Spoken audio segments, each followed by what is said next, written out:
இல்ல அதுக்குதான் நான் பதில் சொல்லிட்டேன். இது மாதிரி சும்மா பொய் பிரச்சாரம் செய்ய வேண்டாம். பாஜக அப்படி பார்த்தா மெட்ரோ ரயில் இன்னைக்கு ஒரு அறிவிப்பு வந்திருக்குது. ராமேஸ்வரத்துல இருந்து சென்னைக்கு சிவகங்கை வழியா மெட்ரோ ரயில் வரும்னு அறிவிப்பு வந்திருக்குது. இந்தியாவிலேயே அதிக மெட்ரோ ரயில் வந்தே பாரத். நம்ம அதிகமா மெட்ரோ ரயிலும் கூட, ஏன்னா மெட்ரோ ரயில பாத்தீங்கன்னா மெட்ரோ ரயில் பெட்டிகள் காங்கிரஸ் ஆட்சி செய்த காலத்துல வெளிநாட்டுல இருந்து இறக்குமதி செய்யப்பட்டது. இங்கே இன்னைக்கு நம்ம பெரம்பூர் ரயில் பெட்டி தொழிற்சாலை மெட்ரோ ரயிலுக்கான பெட்டிகளை தயார் செய்து வெளிநாடுக்கு அனுப்பி கொண்டிருக்கிறது. தமிழகம் அந்த அளவிற்கு முன்னேறி கொண்டிருக்கிறது மத்திய அரசின் ஆட்சியினால. அதே மாதிரி வந்தே பாரத், இந்தியாவிலேயே அதிக வந்தே பாரத் ரயில் கொடுக்கப்பட்டிருக்கிறது தமிழ்நாட்டுக்கு. இன்னைக்கு ஒரு வந்தே பாரத் அறிவிக்கப்பட்டிருக்கிறது. சிவகங்கை ராமநாதபுரம் வழியா மதுரை வழியா வந்தே பாரத் வரும்னு.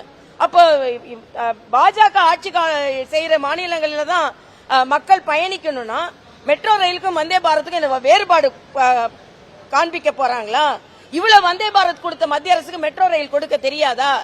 நீங்க தயாரித்து அனுப்புகின்ற அத்தனை திட்டங்களும் தவறாக இருக்கிறது. அதற்கு ஒரு கிளாரிபிகேஷன் கேட்க கூடாதா? அதே மாதிரிதான் 100 நாள் வேலை வாய்ப்பு திட்டம். 100 நாள் வேலை வாய்ப்பு திட்டத்தில் இந்தியாவிலேயே 2வது மாநிலமாக அதிக ஊழல் செய்த மாநிலமாக இந்த மாநிலம் இருக்கிறது. கள்ளக்குறிச்சியில ஒரு அம்மா ஸ்கூல்ல வேலை செஞ்சுட்டு இருக்காங்க. அவங்க 100 நாள் வேலை திட்டத்தில் காசு வாங்கிட்டு இருக்காங்க. ஆக அப்படிப்பட்டதை தடுத்தால் உடனே இந்த கம்யூனிஸ்டுகள் வயிறுல அடிக்கிறாங்க, வாயில அடிக்கிறாங்கன்னு. யாரோட வயிறும் வாயிலும் அடிப்பது பாஜக கிடையாது, பிரதமர் கிடையாது. நீங்க தான் உங்களுக்கு தொழிலாளர்கள், உங்களுக்கு துணை புரிந்து கொண்டிருக்கிற தொழிலாளர்களை உதாசீன செய்துவிட்டு எது செஞ்சாலும் நான் அறிவாலத்துக்கு போய் பெட்டி பாம்பாய் அடங்கி விடுவோம் என்று நீங்கள் தான் இருந்து கொண்டிருக்கிறீர்கள். அதனால இன்றைய காலகட்டத்தில் மரியாதைக்குரிய பாரத பிரதமரை உள்ளார்த்த அன்போடு தமிழக மக்கள் வரவேற்றுக் கொண்டிருக்கிறார்கள். இதை பொறுத்து கொள்ளாமல் நேற்றிலிருந்து ஒரு தவறான ஒரு தகவலை மெட்ரோவை பற்றி பரவவிட்டுக் கொண்டிருக்கிறார்கள். எது எப்படி இருந்தாலும் பீகார் மக்களை போல தமிழக மக்கள் தேசிய ஜனநாயக கூட்டணிக்கு வெற்றியை தருவார். நாளைக்கு எஸ்ஐஆரை எதிர்த்து, திமுகவை எதிர்த்து அதிமுக போராட்டம் நடத்துகிறது. எப்படி பாருங்க? திமுக அதாவது எஸ்ஐஆர்ல குளறுபடிப்படுத்துவதாக இல்ல, திமுகவின் உள்ளீடு இருக்கிறது. திமுக சரியா இப்ப 12 மாநிலத்துல எஸ்ஐஆர் அறிவிக்கப்பட்டது. எல்லா மாநிலத்திலும் 11 மாநிலத்துல ஏறக்குறைய அது நிறைவடைய போகுது. அப்ப தமிழ்நாட்டுல மட்டும் நிறைவடையலன்னா அப்ப என்ன காரணம்? இங்கே உள்ள மாநில அரசு அது முழுமையாக நிறைவடைய கூடாது என்று உள்நோக்கத்தோடு செயலாற்றி கொண்டிருக்கிறார்கள். ஆக பிரச்சனை வந்ததுன்னா 11 மாநிலத்திலயும் வரணும்ல. ஆக இதை நீங்கள் வேண்டுமென்றே குளறுபடி செய்கிறீர்கள் என்பதை தான் அதிமுக சொல்கிறது. பாஜக எதுவுமே இல்ல, இன்னைக்கு நீங்க அறிவிச்சிருக்காங்க. தேர்தல் ஆணையம் கேட்டுக்கொண்டதற்கு இணங்க இன்னைக்கு எல்லாரோட ஊதியமும் உயர்த்தப்பட்டிருக்கிறது. இப்ப செய்தி வந்திருக்குது. தேர்தல் ஆணையமும் அவங்க வேலைக்கு ஏற்ற மாதிரி. ஆனா எந்த அரசு அலுவலரும் தேர்தல் ஆணையத்தின் வேலையை நிராகரிக்க முடியாது என்பது சட்டம். பீகாரோட வெற்றி போலியானது சொல்றாங்களே, எப்படி பாக்குறீங்க? பட்டவர்த்தனமா மக்கள் ஓட்டு போட்டு இத்தனை கோடி பேர் ஓட்டு போட்டிருக்காங்க, இத்தனை பேர் வெற்றி பெற்று. நான் கேட்கிறேன், 40 உங்களுக்கு வரும்பொழுது உடனே வாக்காளர் மெஷின் நல்லா வேலை செஞ்சிருது, எல்லாமே நல்லா இருக்கு, எந்த பிரச்சனையும் இல்ல. ஆனா பாஜக வெற்றி பெற்றா மட்டும் அது போலி ஆயிடுதா? ஆக நீங்க காலியாக போறீங்க. அதுதான் போலி போலின்னு சொல்லிட்டு இருக்கீங்க. அதனால அங்க எஃப்ஐஆர் போலி, அங்க எஸ்ஐஆர் போலின்னு சொன்னீங்கன்னா இங்க எஸ்ஐஆர் உங்களை காலி பண்ண போகுது. அதுக்காக உடனே எஸ்ஐஆர் வச்சு வெற்றி பெறாங்கன்னு இல்ல, போலி வாக்காளர்களை வச்சு நீங்க வெற்றி பெற்றிருக்கீங்க. அந்த போலி வாக்காளர்களை நீக்கும் பொழுது அந்த வெற்றி போலியில் இருந்து உண்மையான வெற்றியாக வருகிறது என்பதான் எனது கருத்து.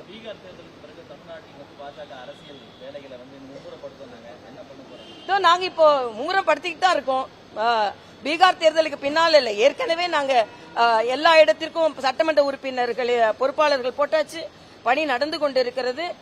இன்னைக்கு மரியாதைக்குரிய பாரத பிரதமர் கூட்டணி கட்சி தலைவர்கள் எல்லாம் கூட வரவேற்க இருக்கிறார்கள். ஒரு நல்ல திருப்பம்.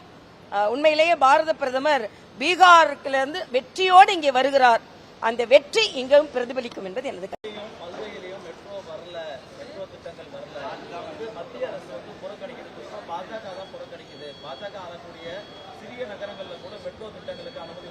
இல்ல, அதுக்குதான் நான் பதில் சொல்லிட்டேன். இது மாதிரி சும்மா பொய் பிரச்சாரம் செய்ய வேண்டாம். பாஜக அப்படி பார்த்தா மெட்ரோ ரயில் இன்னைக்கு ஒரு அறிவிப்பு வந்திருக்குது. ராமேஸ்வரத்துல இருந்து சென்னைக்கு சிவகங்கை வழியா மெட்ரோ ரயில் வரும்னு அறிவிப்பு வந்திருக்குது. இந்தியாவிலேயே அதிக மெட்ரோ ரயில் வந்தே பாரத். நம்ம அதிகமா மெட்ரோ ரயிலும் கூட, ஏன்னா மெட்ரோ ரயில பாத்தீங்கன்னா மெட்ரோ ரயில் பெட்டிகள் காங்கிரஸ் ஆட்சி செய்த காலத்துல வெளிநாட்டுல இருந்து இறக்குமதி செய்யப்பட்டது. இங்கே வந்து இன்னைக்கு நம்ம பெரம்பூர் ரயில் பெட்டி தொழிற்சாலை மெட்ரோ ரயிலுக்கான பெட்டிகளை தயார் செய்து வெளிநாடுக்கு அனுப்பி கொண்டிருக்கிறது. தமிழகம் அந்த அளவிற்கு முன்னேறி கொண்டிருக்கிறது மத்திய அரசின் ஆட்சியினால. அதே மாதிரி வந்தே பாரத், இந்தியாவிலேயே அதிக வந்தே பாரத் ரயில் கொடுக்கப்பட்டிருக்கிறது தமிழ்நாட்டுக்கு. இன்னைக்கு ஒரு வந்தே பாரத் அறிவிக்கப்பட்டிருக்கிறது. சிவகங்கை ராமநாதபுரம் வழியா மதுரை வழியா வந்தே பாரத் வரும்னு. அப்போ பாஜக ஆட்சி செய்யற மாநிலங்களில தான் மக்கள் பயணிக்கணும்னா மெட்ரோ ரயிலுக்கும் வந்தே பாரத்துக்கும் வேறுபாடு காண்பிக்க போறாங்களா? இவ்வளவு வந்தே பாரத் கொடுத்த மத்திய அரசுக்கு மெட்ரோ ரயில் கொடுக்க தெரியாதா? நீங்க தயாரித்து அனுப்புகின்ற அத்தனை திட்டங்களும் தவறாக இருக்கிறது. அதற்கு ஒரு கிளாரிபிகேஷன் கேட்க கூடாதா? அதே மாதிரிதான் 100 நாள் வேலை வாய்ப்பு திட்டம். 100 நாள் வேலை வாய்ப்பு திட்டத்துல இந்தியாவிலேயே 2வது மாநிலமாக அதிக ஊழல் செய்த மாநிலமாக இந்த மாநிலம் இருக்கிறது. கள்ளக்குறிச்சியில ஒரு அம்மா ஸ்கூல்ல வேலை செஞ்சுட்டு இருக்காங்க. அவங்க 100 நாள் வேலை திட்டத்துல காசு வாங்கிட்டு இருக்காங்க. ஆக அப்படிப்பட்டதை தடுத்தால் உடனே இந்த கம்யூனிஸ்டுகள் வயிறுல அடிக்கிறாங்க, வாயில அடிக்கிறாங்கன்னு. யாரோட வயிறு வாயிலும் அடிப்பது பாஜக கிடையாது, பிரதமர் கிடையாது. நீங்க தான் உங்களுக்கு தொழிலாளர்கள், உங்களுக்கு துணை புரிந்து கொண்டிருக்கிற தொழிலாளர்களை உதாசீன செய்துவிட்டு எது செஞ்சாலும் நான் அறிவாலத்துக்கு போய் பெட்டி பாம்பாய் அடங்கி விடுவோம் என்று நீங்கள் தான் இருந்து கொண்டிருக்கிறீர்கள். அதனால இன்றைய காலகட்டத்தில் மரியாதைக்குரிய பாரத பிரதமரை உள்ளார்த்த அன்போடு தமிழக மக்கள் வரவேற்றுக் கொண்டிருக்கிறார்கள். இதை பொறுத்து கொள்ளாமல் நேற்றிலிருந்து ஒரு தவறான ஒரு தகவலை மெட்ரோவை பற்றி பரவவிட்டுக் கொண்டிருக்கிறார்கள். எது எப்படி இருந்தாலும் பீகார் மக்களை போல தமிழக மக்கள் தேசிய ஜனநாயக கூட்டணிக்கு வெற்றியை தருவார். நாளைக்கு வந்து எஸ்ஐஆரை எதிர்த்து, திமுகவை எதிர்த்து அதிமுக வந்து போராட்டம் நடத்துகிறது, எப்படி பாருங்க? திமுக வந்து அதாவது எஸ்ஐஆர்ல குளறுபடிப்படுத்துவதாக இல்ல, திமுகவின் உள்ளீடு இருக்கிறது. திமுக சரியா இப்ப 12 மாநிலத்துல எஸ்ஐஆர் அறிவிக்கப்பட்டது. எல்லா மாநிலத்திலும் 11 மாநிலத்துல ஏறக்குறைய அது நிறைவடைய போகுது. அப்ப தமிழ்நாட்டில் மட்டும் நிறைவடையலன்னா அப்ப என்ன காரணம்? இங்கே உள்ள மாநில அரசு அது முழுமையாக நிறைவடைய கூடாது என்று உள்நோக்கத்தோடு செயலாற்றி கொண்டிருக்கிறார்கள்.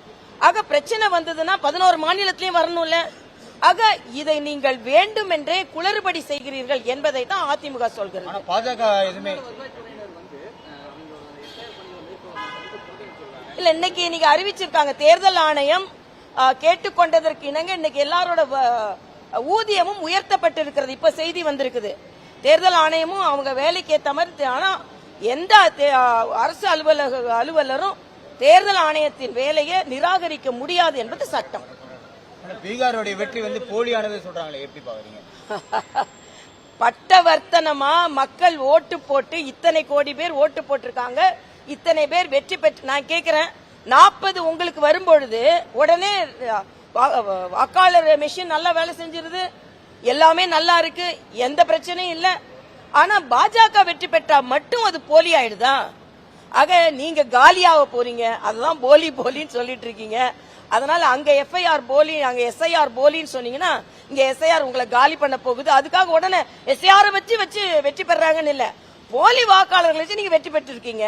அந்த போலி வாக்காளர்களை நீக்கும் பொழுது அந்த வெற்றி போலியில் இருந்து உண்மையான வெற்றியாக வருகிறது என்பதான் எனது கருத்து.